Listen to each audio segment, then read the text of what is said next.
All right, Shalom. I want to give all the praise, honor, and glory to Yahweh Bahasham, Yahweh Bahasham Rakakwadash. Double honors to the apostles and elders of Great Millstone who taught me this truth. Shalom to the hopeful elect. This is the book of Sirach, or Ecclesiastes chapter 39 and verse 1.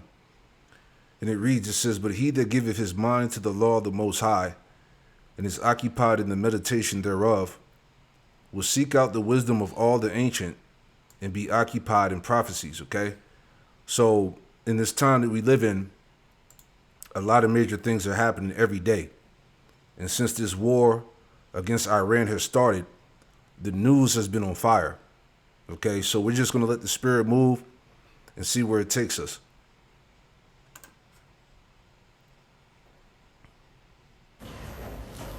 Is Benjamin Netanyahu dead? That's what the internet has been saying. Yes, seriously.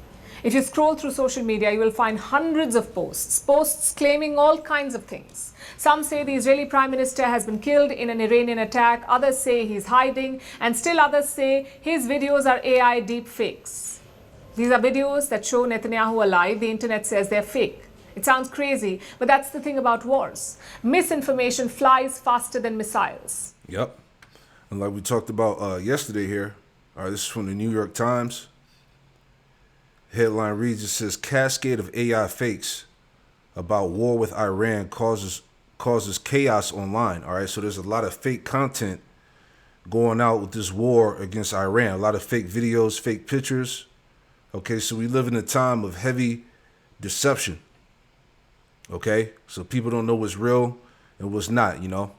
So definitely, man, you know, it's all part of the devil's sorcery, you know.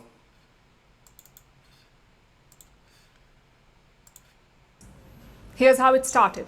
A strange video was circulating online. In it, Netanyahu appeared to be speaking. Take a look. We are crushing the nuclear infrastructure of Iran, the missile and launcher array, the repression headquarters, the regime centers of power, and many more targets. People noticed something bizarre. His hand looked wrong. In one frame, it appeared to have 6 fingers. Now, if you followed AI-generated images, you know that this is a classic giveaway. Artificial intelligence often struggles to generate hands correctly, especially the fingers. They struggle with the fingers. So the internet did what the internet always does. It jumped to conclusions. Maybe the video was fake, maybe Netanyahu was not even alive, maybe Israel was using AI to pretend that he was still around. And within hours, the rumor spread across thousands of accounts. That's when Netanyahu responded. His official social media account posted a new video. It showed him at a coffee shop in Jerusalem Hills. He raises both hands to the camera in this video to show 5 fingers on each hand. And then he jokes, "I'm dead for coffee." What did you ask me? Prime Minister, people are saying online that you're actually dead. I'm crazy about coffee. You know what? I'm crazy about my people. The way they're behaving, fantastic. Do you want to count the number of fingers? You were? Very nice. Cheers. Well, this video was meant to quell the rumors. It only fired them up further because people immediately began analyzing this clip.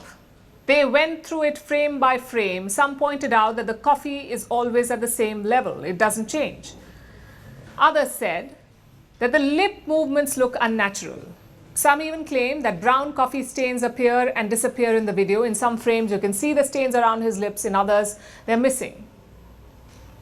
People clearly have a lot of time. It's getting tacky, man. Never trust thy enemy. All right, this man is a damn liar, you know. Job 13 and 4. "But ye are forgers of lies. Ye are all physicians of no value." All right. So, those lies, the deception is wearing off, man. People are doing deep research, man. So you never know. This guy could be alive. He could be dead. You just don't know. But eventually it's going to be known. It's going to be concrete whether he's alive or not, you know.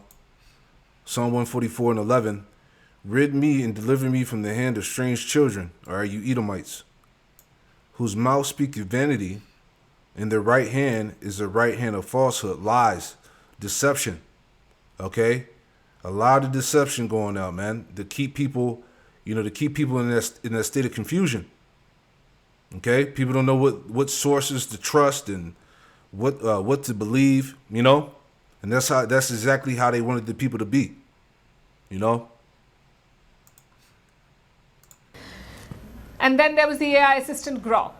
It added fuel to the fire. Grok suggested that the clip may have been AI generated satire. Basically, Grok called it a deep fake, and that made the rumors explode further. And now there's a third video. It shows him interacting with civilians. But even this has not satisfied the internet. They say his ring keeps disappearing in the video. תגיע מזה. תשמע, אני זוכר את זה. אתה זוכר? קוראים לו גיא. זה היה במטור, אתם יצאתם קצת להתעורר. יצאתי קצת להתעורר. כמובן שיש מרחב מוגן במקום כזה. מרחב מוגן, איפה את יודעת? ממש שמה, בטח. א' ב' זה לבדוק. כמה צעדים מכאן, נכון? כמה צעדים. יופי, זה הכי...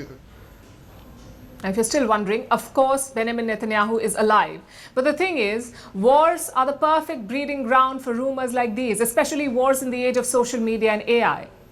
We know that Iranian media outlets have threatened Netanyahu. So have their military groups. They say they would hunt him down. In such an environment, information becomes a weapon. Fake videos, manipulated clips, psychological warfare, it's all part of the battlefield now. Yeah, like she said, it's all part of the battlefield. It's all part of the confusion, the spread. All right, so people don't really believe, don't really trust. All right, we've been saying this for the longest. As soon as this AI came out, the deep fakes, the AI generated videos. All right, we knew, we told you in the spirit that this was going to be used to deceive many. All right, as WH0RE warned us, be not deceived. All right, so hey, the times are extremely heavy. And Netanyahu fits perfectly in these plots because they align with his political story. For decades, his politics has revolved around one theme, and that is Iran. For more than 30 years, in fact, he has been warning the world about Iran, about its military goals, about its nuclear achievements, about the need to bomb it, to decapitate the Iranian regime. Ladies and gentlemen, time is running out. This Iranian regime is giving Hamas the rockets, money, and the political and military backing. Therefore, if we want to end the threat of rockets from Gaza, there is no escape from uprooting the Iranian regime, Iran's regime in Gaza. Iran's completed the first stage. Took them many years, but they completed it, and they're 70% of the way there. Now they're well into the second stage.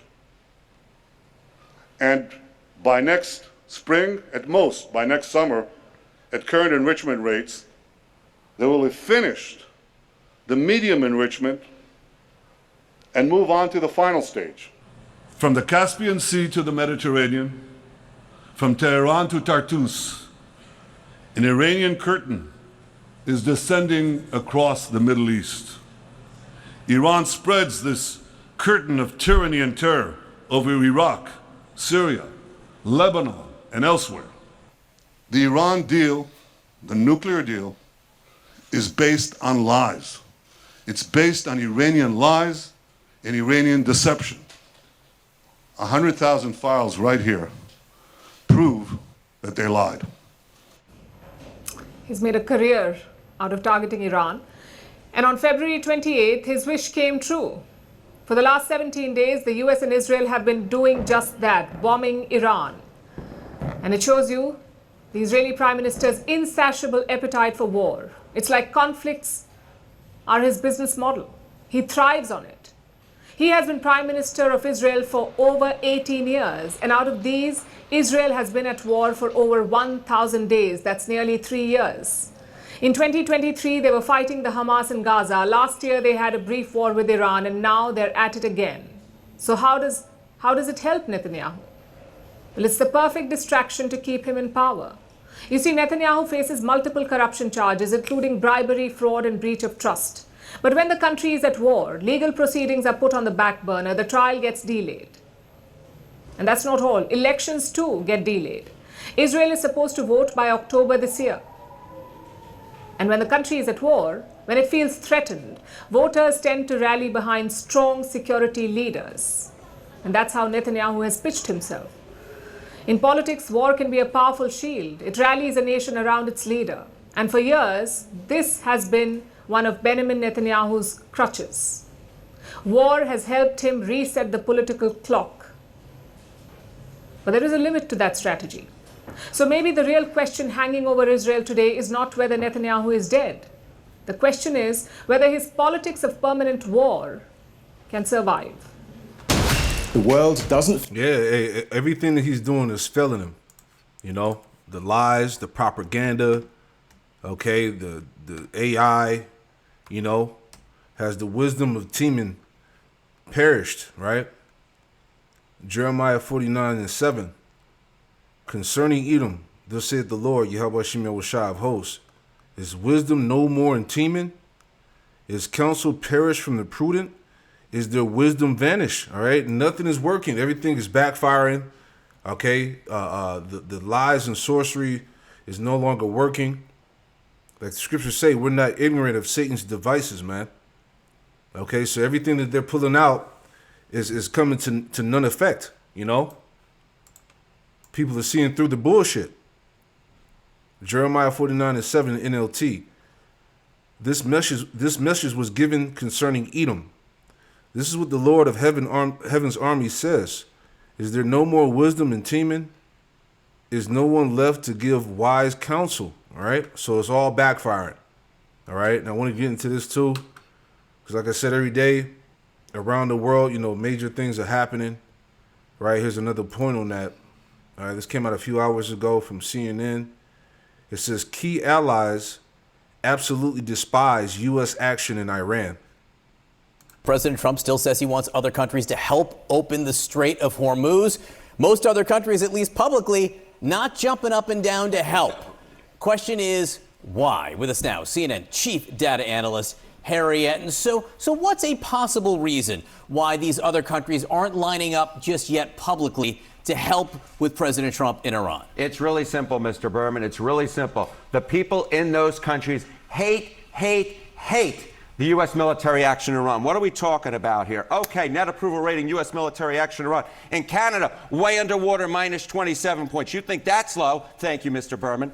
You think that's low? Take a look here in Japan. Negative 73 points. My goodness gracious. Way down there. How about in the UK? We're talking about 34 points underwater. Key U.S. allies, the people in those countries, absolutely despise the U.S. military action in Iran. No wonder the leaders in those countries are, let's just say, a little apprehensive about helping out the U.S. So compare this to the environment in 2003, and I'm picking that point because that was the beginning of the U.S. intervention war in Iraq. How did people in these countries feel at the beginning of that war compared to now? Okay, so you see these numbers are quite low. They weren't always this low when it came to U.S. military action in the Middle East, because take a look at this situation. Okay, shift in net approval rating, U.S. military action in Iran now versus in Iraq in 2003. In Canada, way down. We're talking down, get this, 27 points. How about in Japan? Down way down there, down 45 points. How about in the UK? And of course, there was UK involvement in that particular war. Look at that, down 48 points. So what we're seeing is a massive shift when it comes to how the people, our allies, people in those countries, are viewing the U.S. military action in the Middle East. Far less popular this time around. No wonder the leaders in those countries want pretty much absolutely nothing to do with this conflict, because they know there are big electoral consequences if they do, and not good electoral consequences. What's happening overall with views of America abroad? Yeah, okay, so you see these numbers, you see these shifts down in terms of how our allies or folks in those countries view U.S. military action in the Middle East. You see how unpopular it is this time around. Canada, Japan, the U.K. And this is just part of a larger picture, Mr. Berman. A larger picture. Favorable view of the U.S. in 2025 versus 2024. Of course, Donald Trump being the president in 2025, Joe Biden being the president of the United States in 2024. Look at this. Favorable view of the U.S. down 79% of 24 countries' residents asked. The bottom line is this. The folks overseas are far less likely to view the U.S. favorably, and those chickens, they're coming home to roost. Yep, you see? So America's being isolated. And that's why I said, as I keep going back to this article here, all right, because this has to hold some type of spiritual weight, some spiritual significance, right? The average empire survives for 250 years. Is America at death's door, all right? And this is the year of that 250 marker.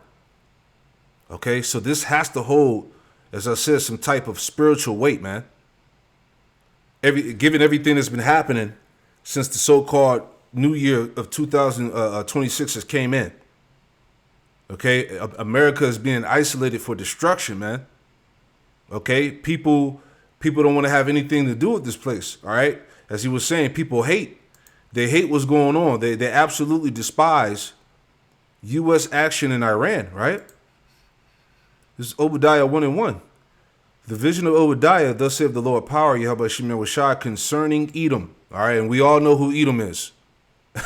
No more confusion about that. We have heard a rumor from the Lord, and an ambassador is sent among the heathen. Arise ye, and let us rise up against her in battle. And this is what's happening around the world. Everybody is rising up against the U.S. and Israeli hegemony, man. Okay, they're preparing war.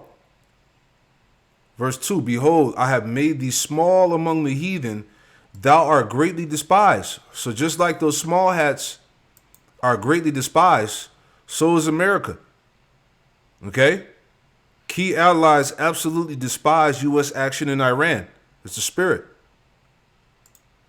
Thou art greatly despised.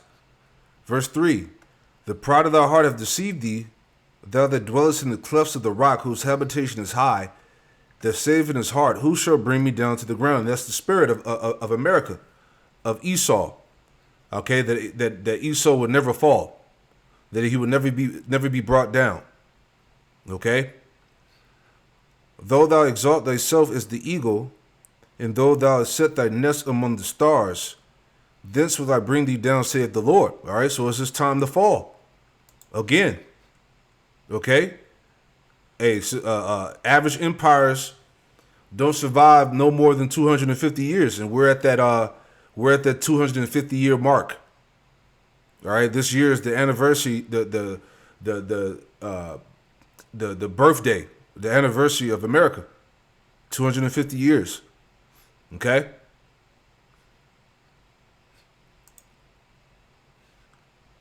Verse 5. If thieves came to thee, if robbers by night, how art thou cut off? Would they not have stolen till they had enough? If the grape gatherers came to thee, would they not leave some grapes? How are the things of Esau searched out? How are his hidden things sought up? All right, and this has been a hell of a year. All right, all the scumbag dirt bullshit that's been going on, that's been exposed from these devils. The Epstein Islands, the trafficking of children, okay, the demonic practices, all of that, man. You know, his past history, all the way to current. It's all been searched out. It's all been sought up. There's a heavy inquisition going out against the Edomite, a thorough investigation. All right. The point, verse 7. All the men of thy confederacy have brought thee even to the border.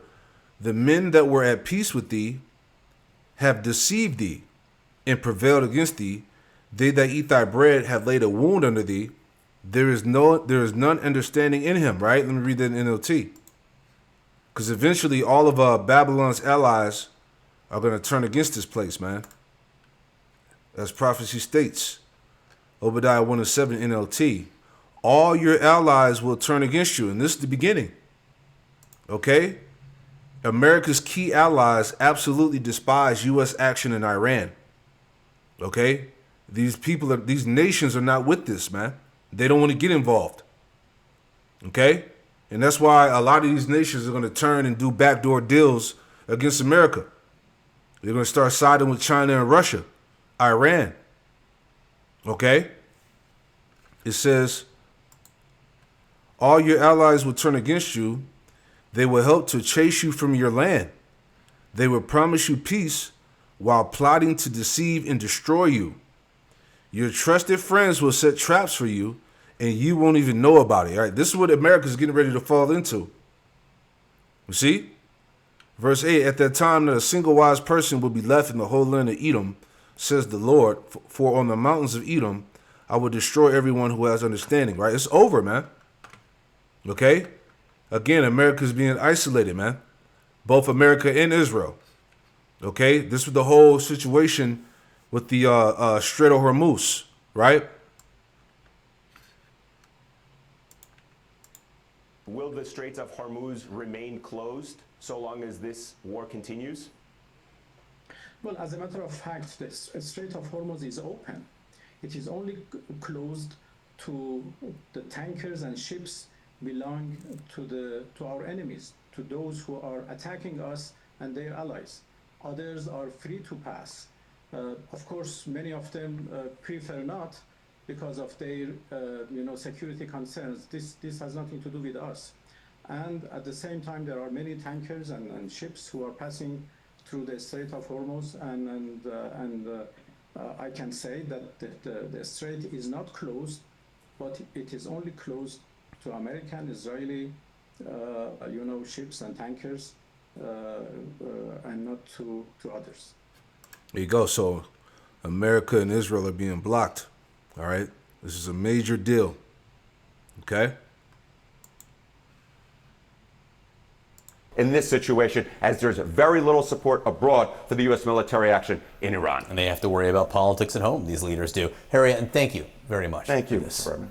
We defend all these countries, and then do you have any minesweepers? And they say, well, would it be possible for us not to get involved? We spend trillions and trillions of dollars on NATO to defend other countries. And I always said, but if it ever comes time to defend us, they're not going to be there.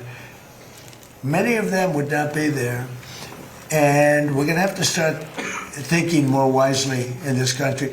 Ashley, as the show was starting, we were talking about the coalition of the willing era from the Bush era versus whatever this is now, the coalition of the vaguely unwilling.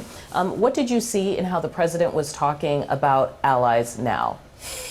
Well, first of all, I think the coalition of the willing was a different time just because remember, America was attacked first. So there was a lot of people that were coming up and surrounding and helping us during that time. But I also think what's going to happen to NATO after this, because at least as long as President Trump's there, he's going to get very angry in regards to American dollars going towards NATO.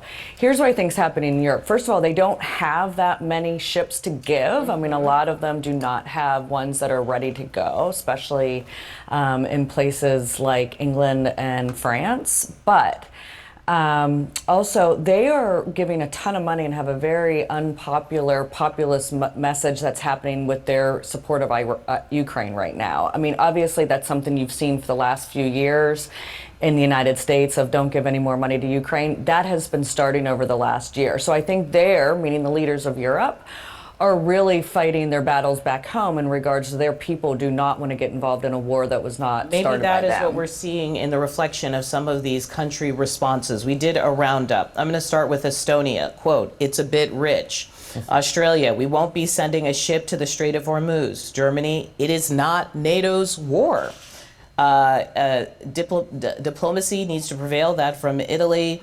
Can you talk about the way they have responded, especially since the perception was due to the leverage with tariffs, Trump had a lot of control and leverage? Well, a lot of that has gone away, first and foremost. But the biggest part is, I mean, you don't ask for help after the fact. I mean, the biggest difference between the coalition of the willing is that, yes, there was an attack, obviously, but President Bush and the Bush administration built this coalition and really for more than a year. Now, this is something that the Trump administration did with Israel's help. And then after the fact now, we're 3 weeks on, is suddenly asking for help. And then Not we just don't really 3 weeks need the on. help. Can I show you this Donald Trump Sure. Truth Social post from March 7th? You probably remember this. It was a reply to the UK. He said the UK, our once great ally, maybe the greatest of them all, finally giving serious thought to sending 2 aircraft carriers to the Middle East, right? This was weeks ago. Here's what we're pointing out.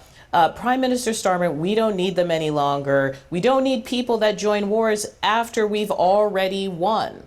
Here we are weeks later.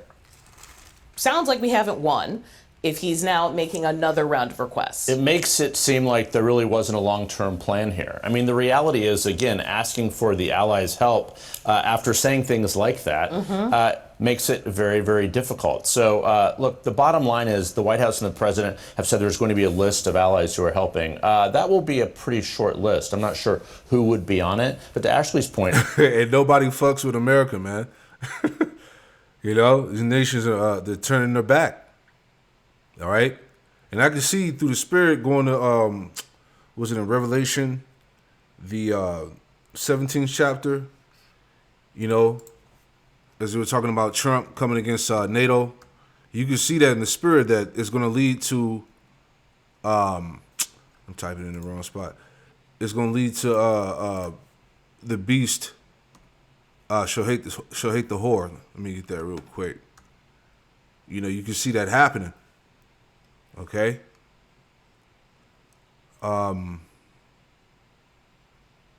This is Revelation 17. Okay. Where are we at? Bear with me.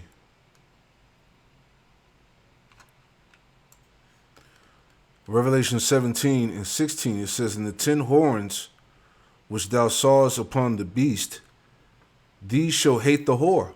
All right, so eventually NATO and the EU is going to turn on America, and shall make her desolate and naked, and shall eat her flesh and burn her with fire. See? So it's gonna turn up. Okay, the Lord is gonna cause that divide between those two. You know?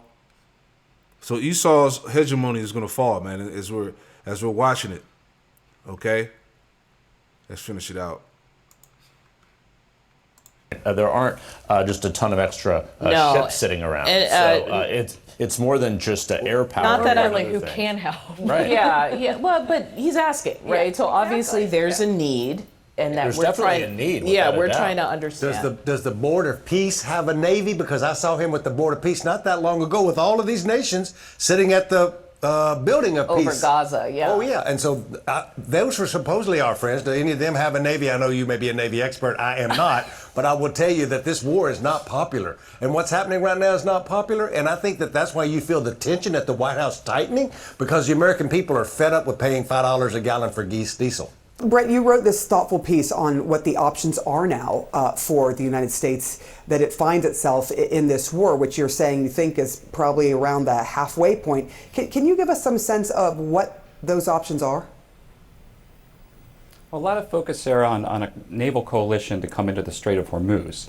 And I've been involved in building coalitions across my career. Coalitions take time to build. Every single country, even our closest allies, they have legal requirements, political requirements, and once you get over those hurdles, you then have to go military to military, rules of engagement. So I would say in the best case, even if we had countries lining up, we're weeks away from having a naval coalition in the Strait of Hormuz. I think that work has to get underway, but there's really no quick fix here. So what I would anticipate over the coming weeks and weeks is the military campaign, the CENTCOM military campaign, which is proceeding methodically day after day, Sarah, kind of taking apart Iran's defense industrial base, their ability to project power. That will continue to go on as this diplomacy goes on in the Straits of Hormuz. But it's going to take time to build a coalition, even in the best case. And as we've seen in the past couple of days, a lot of our allies, because of the treatment by the Trump administration, have been very reluctant. And they have their own politics in their capitals. I suspect we will see the UK. Prime Minister of Japan is here on Thursday. I think that'll be an important meeting. We might see some contributions from Japan. A lot's going on behind the scenes, but there's no quick fix here to the Strait of Hormuz issue. Yep. Let's make that point too. Okay, this is from collapse.news. The true famine is yet to come. Why nuclear Middle East means global starvation. Okay? And we ain't got to read that. We talked about this a little bit now. But we understand it on how this this blockage is going to affect the supply chain, as we talked about, right? Now, I want to add on some more points of what they were saying in the video, because these American people are going through it, right? This is from a day ago. The average person is running out of money. I woke up the other day and just realized I have not prepared for retirement. I got paid $9.49 and my bills equal $9.74. Right now, guys, people are struggling. People are hurting financially, and, well, a lot of people cannot afford to live. Ooh, see? Been saying that. It's the spirit. A lot of people can't afford to live. All right, Haggai. All right, it's painful out here. And it's only going to get much worse. All right, Haggai 1:6. And it reads, it says, "You have sown much and bring in little. Ye eat, but ye have not enough. Ye drink, but ye are not filled with drink. Ye clothe you, but there is none warm. And he that earneth wages to be put into bags with holes." All right? The money that you make goes in and goes out. Okay? Like she said, she made, what, $900-something, right? Matter of fact, let's play that again. Right? She said she made $900-something, and her rent or whatever, or her bills totaled to like $980-something, which was over what she made. So she can't even save money. You know? Let's talk about it. I got paid $9.49 and my bills equal $9.74. So I literally work to pay my bills. I never have money for groceries, barely. Cooked. And that's everybody, man. Right? Your average so-called American. Sometimes maybe $90 if I'm lucky. I'm gonna have to go to the food pantry again, which is fine. I'm really blessed to have access to that. But I just wish that work meant something. Like, I wish I had enough. Like, I don't even have enough to cover my bills. So now I can only pay half of my power bill. Hopefully they don't want to freaking shut it off on me. Like, people talking about get a different job, it doesn't just work like that. I get 10 hours of sick a month and 10 hours of annual. My daughter has health conditions and I constantly have to be out of work. If I worked any other job, I'd be fired because I would have already taken 7 days off. They fire you if you need more time off because we're economic slaves. We work for this economy, but this economy doesn't work for us. Most of us are old, retired, living off of disability and security, complaining about not having enough. That's the American dream. All of us living off of the government, upset. Yeah, okay. And I don't get assistance because they say I make too much. I definitely made too much this check. I have enough for the groceries and then some, huh? Like, if I could just skip my bills, I'd have enough money to go get my car taken care of. Like, fuck the bills, let me just go freaking get my oil changed, my tires rotated, my brakes done, my alignment fixed, my steering column fixed. Like, that would be great. Especially because my car eats 2 quarts of oil every 500 miles. Yeah, real quick, I was thinking about a scripture here. All right, because people are crying. People are hurt. All right. Ecclesiastes 4:1. Okay. The evils of oppression, right? Ecclesiastes 4:1. "So I return and consider all the oppressions that are done under the sun. And behold, the tears of such were oppressed. They had no comforter. And on the other side of their oppressors, there was power, but they had no comforter." Yeah, and see, these people, you know, they don't know Yahweh Shem Yahushai, they don't know the Lord. So what do these people have to rely on? All right, they don't have any type of comfort, man. Okay, the Most High is stripping away the security, the comfort, the money. All right, you know, people just don't got it. Okay, and that's the result of the oppression that goes on in this society. All right. NLT, again, Ecclesiastes 4:1, it says, "Again, I observe all the oppression that takes place under the sun. I saw the tears of the oppressed with no one to comfort them. The oppressors have great power and their victims are helpless." See, people are helpless. They don't know what to do. This is why they're ready to just quit. Give up on life. Okay? As we talk about often, crash out season is about to intensify, man. On a whole nother level. Okay? So I have to constantly put oil in it because I was scanned from my car dealership.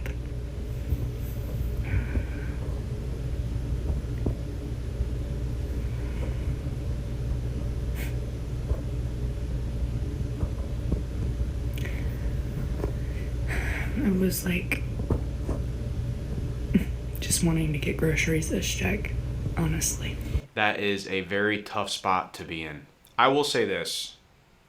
I tend to be the one that's like, hey, let's manage our money and do, this stuff. But I understand also that there are times, especially when, let's say, you're dealing with maybe a child that is, is disabled or special needs. I understand that makes life that much harder. And I understand how much, especially if you're a single parent on top of that, I can only imagine how tough that is for someone out there who's trying to get ahead financially. And then, of course, things just keep going wrong. Yep. People today are working multiple jobs, still barely surviving. This is oppression. Okay? Let's play this one too. You can watch the rest of that. All right? This is from a homestead journey. The food crisis in America is starting to worry people. So we all know that we're paying more at the grocery store every single week that we go, but besides just inflation, there are some other things at play here. Before I get into the 3 other reasons why grocery prices are going up, look at what other people are paying right now when they go to the store. How is this $140? Like, this isn't even really any meals. This is barely anything to make a meal. Why? When did chocolate chips get so expensive? That is insane. Kroger brand, off-brand, used to be $1.99 a bag. Insane. Absolutely crazy. Ghirardelli bags.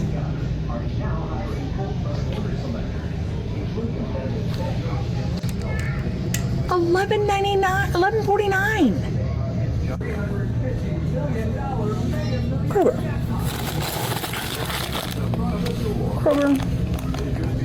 Regular size. $4.29. Toll House. Big bags. Large bags. $12.99.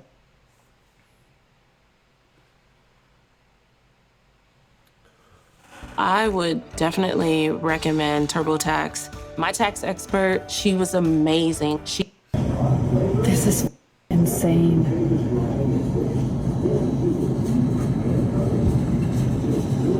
$7 for 10 slices of cheese? I need to get the out of the US.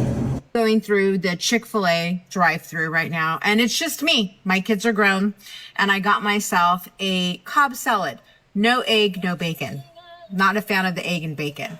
I got myself a small frosty lemonade. So a frosty lemonade and a Cobb salad. $30. What in the world?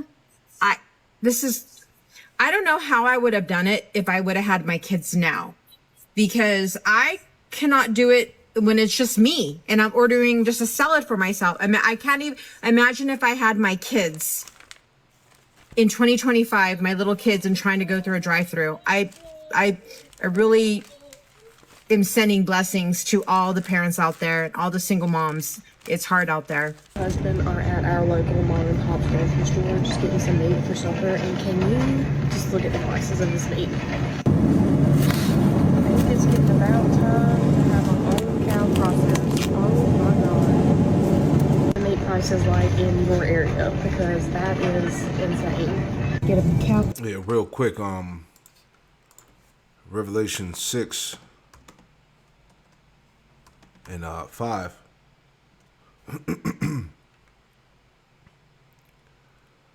This is Revelation 6 and 5. It says the third seal, famine, right? As we just talked about.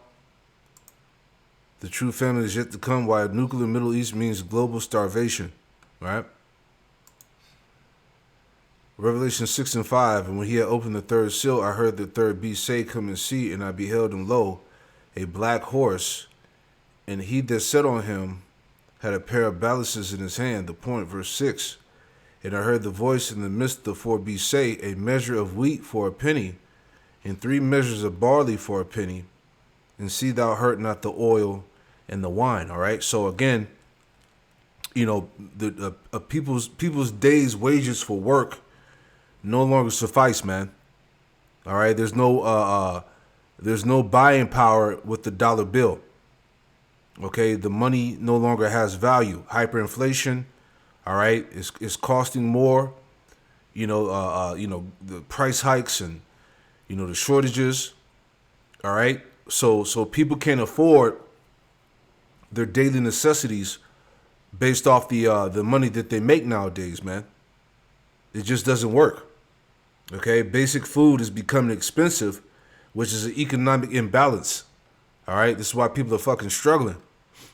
Okay, and then she was talking about single moms, right? And hey, man, you women, right? You are in for the worst, the rudest awakening ever, man. And the heavy part about it is that the Lord, He's just getting started. Okay. Classist. I guess so. That's stupid, though. That will do it. What world are we living in? Because there's no way. $8.29? No freaking way. $10 for Fruit Loops? Like, what do you mean? 12 ounces of cereal. There's no way. Fruit Loops is 10 for 8 ounces. For 8 ounces, $10. No, that's crazy. Damn. The fruity, no. The fruity, these Honey Nut Cheerios are $10. Ain't no way. Ain't no.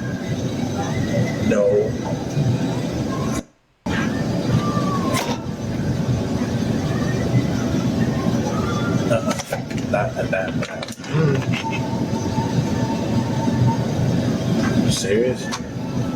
I know that I've become desensitized to the cost of groceries. However, sometimes it catches me off guard, and today was one of them. I bought 2 bags of groceries, stuff to make meals for tonight and then meals for tomorrow because we have a snow day, and also just like extra things. And some of the things are kind of expensive, right? I've got like splurged on Halo Top, I got some beef bouillon, I got some butter, I got some actual salad and like food, but like, tell me my shock when I was like mentally prepared for like $100, right? It was $175. $175. And I feel like yes, I got some staples, and yes, I got things to make 2 meals worth, which we'll have leftovers with. $175 with no alcohol blows my mind. Absolutely blows my mind. And I just don't understand how some people pay and buy groceries. I just don't. I'm very fortunate.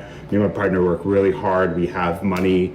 We can buy groceries. However, I'm somebody who doesn't think often about like the price of things because I'm lucky enough to be in a place where I make more than I have for bills, and I'm still blown away. So I cannot even fathom if it was like back in my childhood, back when we had like nothing or we were on food stamps. Even then, like, is food stamps even like keeping up with the prices of groceries? Like, it blows my mind. It absolutely blows my mind. Yeah, that's going to change for him too, right?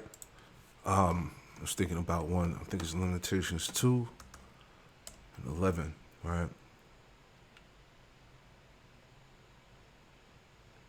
Let's see. Limitations 2 and 11. It says, "My eyes do fail with tears, my bowels are troubled.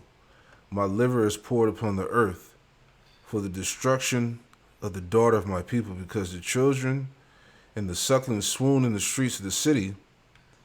Verse 12, the point. "They say to their mothers, where is the corn and wine? When they swoon as the wounded in the streets of the city, when their soul was poured out into their mother's bosom." All right, so and I'm applying that now because you having families crying because they can't afford or find food. Okay, let me read that in NLT and see what we get out of that. Limitations 2 and 12. "They cry out to their mothers, we need food and drink. Their lives ebb away in the streets like the life of a warrior wounded in battle. they gasp for life as they collapse in their mother's arms. Man, starvation, famine. Okay, and these are the things that are being applied to America now. You know, so you can check the rest of that out. You know, them 2 videos here. But that's the point, man. America's finished, bro. All right, and it's only going to get worse from here. So, like I was saying earlier, again, this has to have this 250th year marker has to have, you know, some type of significance to what's about to go down for America, Babylon. You know, Shalom.